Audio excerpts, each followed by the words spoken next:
Oh, I loved it. I loved it too. I hadn't seen. We had seen it about a year ago with no music, and the lighting hadn't been adjusted. So last night was really the first time that either of us had seen it completed. So, but I thought it ran together really nicely, and I just thought everyone, the performances were really strong in it, and I think that sort of carried the whole movie right through and carried the audience right through.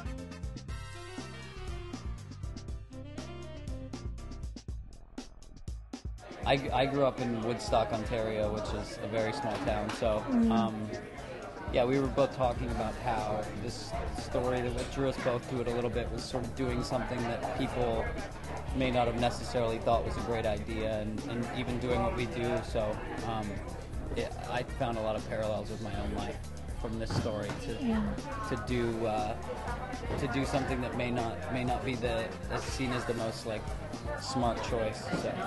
Well, and it was interesting for me as well because there is, I think, a struggle for everyone to figure out what it is you really want in life, even if you're sort of breaking the mold. And it was very much so for Kevin's character, but you know, for me as well, Kathy is a girl who seemingly has everything but wants something more, feels like something's missing, has this sort of conflict within herself, and I understand that very much.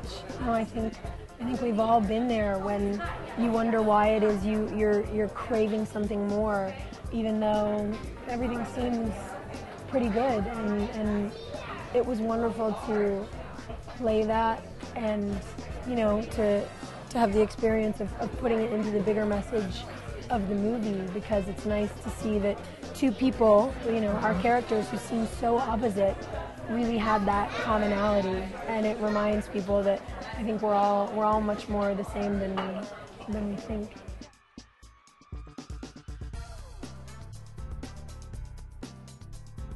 But she also, for me, it was exciting to play a woman who finally found someone she could be vulnerable with, because when everyone thinks your life is perfect, you sort of don't feel like you have the right to want more or to be unsatisfied with something. And you know, I think to see someone else who had this inner vulnerability that he was willing to show her made her willing to show him, and I liked the complexity of that.